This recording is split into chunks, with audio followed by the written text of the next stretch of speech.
Evaluation of functions. Functions have three parts.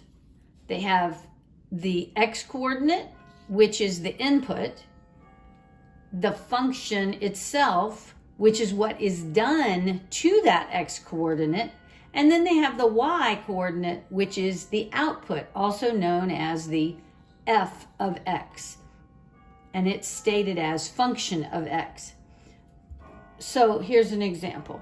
If we're told that the letter x is equal to 4, then the function of 4 is going to be equal to x squared. This would be the function. They're telling us this. And we're going to plug in the number 4 wherever we see the x on the right-hand side of the equal sign. So here's the example. So it's saying the function of x, or the function of the number 4, when I plug it into the x squared, I've got 4 squared, becomes the function of the number 4, or the f of x, is 16. So whenever x is 4, the x squared, or the y coordinate, is going to be 16. If the f of x had been a 3, the y coordinate, the function of x, would have been 3 times 3, which would have been 9. So there can only be, there can be only and exactly one y output for each x input. Meaning, if I put in the number 2 into the function, into the math problem that they give us, and it spits out a 6 when I do the math, then every time I put a 2 into that same function, I must always get a 6 out of it, or it is not a function. So if one minute, if you see a chart and it says that x is 2, and then over to the right of that in the y column, it says that x is, the y component is 10, then every time you see the number 2 listed under the x, then you had better see the number 10 listed under the y. So if you saw a chart and it had a number 2 on the x coordinate and a number 10 on the y coordinate, then a little while later it had another number 2, but then it had the number 12, then you can know that that is not a function at all. It will not create either a line or a parabola that's going to be symmetrical and do what it's supposed to do. So just be very much aware, it is not a function if there are more than one output for a particular letter or a particular number that x begins with. Okay, so functions can be displayed in graphs or tables or an algebraic expression. So here's an example of a table. So I can see that my x values are on the left of what we call a T-chart here. And so going down vertically, I have the x being a -2, and when I look across to the right under the y column, I have a -4. And so what that's saying to me is when I put in x as a -2, and then I do whatever math it is they're telling me to do, they would have given me a formula perhaps, then it's going to spit out a -4. And if I put in a -1, it is going to spit out a -2. If I put in a 0, it's spitting out a 0. So the first number in is your x coordinate on those x and y graphs. And then the second number that comes out after you've done the math is the y coordinate, okay? So here's an example of an algebraic expression. So we've got the f of x equals 6x plus 4. Excuse me. Now what I'd like you to notice is that this is in the same order as y equals mx plus b. And I have told you that f of x is the same as the y coordinate. So we could put the y right there.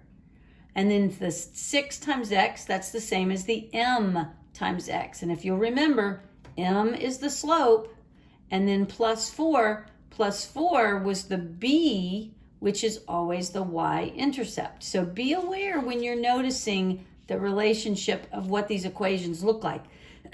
So this is not the quadratic equation or formula, but it is the linear equation. That's the form that that one is taking. Okay, then we can also see a graph. So I have my chart of my graph showing, and then I show a diagonal line coming from the upper left and moving toward the lower right. It crosses the y, the vertical axis, at point number +1, and it crosses the x-axis at point number 2.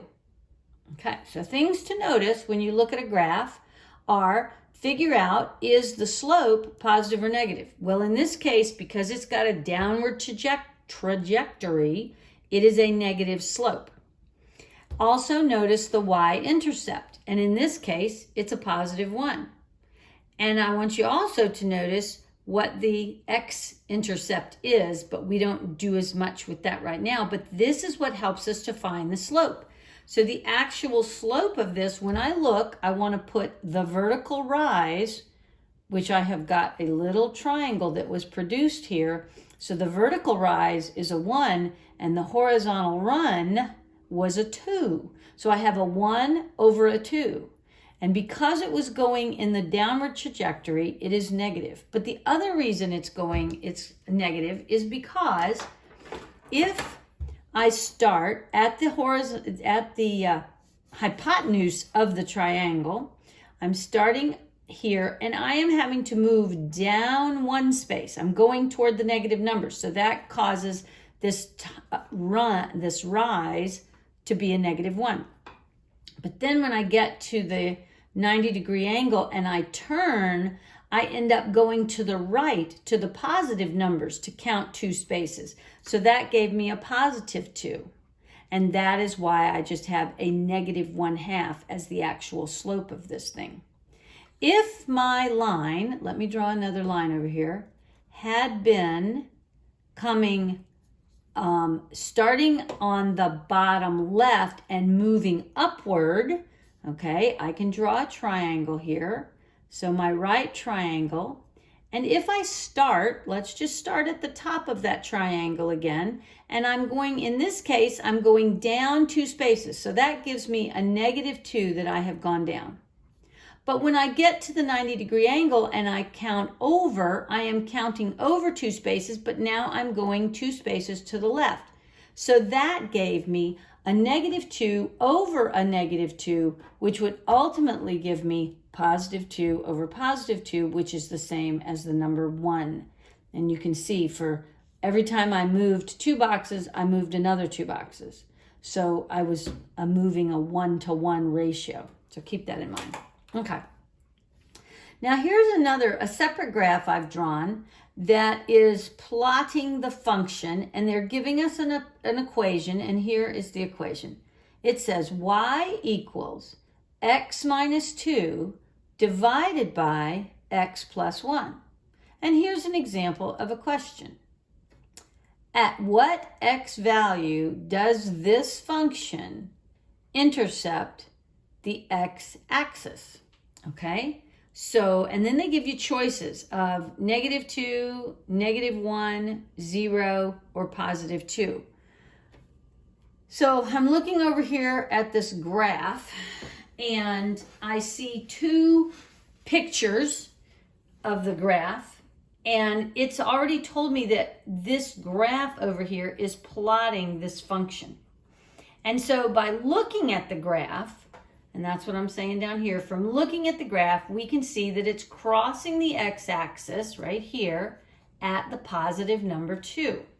In fact, because it's crossing at the 2, it is touching the x-axis at 2. That means, as I told you previously, that when it's intersecting the x-axis, the other coordinate, the y-coordinate, has to be 0. So the point should be 2, 0. So we want to plug the 2 in to that above formula that we were given, that they told us that was the function, and see if that works for us. So I'm told that the 2 goes in place of x. So if I put in 2 minus 2, I get a 0 in the numerator. And then I put in the bottom part, 2 plus 1. That gives me a 3. Well, hopefully you realize that if I have a fraction that has 0 in the numerator, it's telling me I have 0 pieces of something that was cut into 3 parts. Well, I still have 0 pieces. Doesn't matter how many parts it started out with, but I have 0 pieces. So therefore, the correct answer for y, because that's saying y equals 0, and so D would be the answer because, in fact, 2 gave us the correct coordinates. Then, here's another question. Which of the above choices, those same ABC choices, would give an answer of undefined?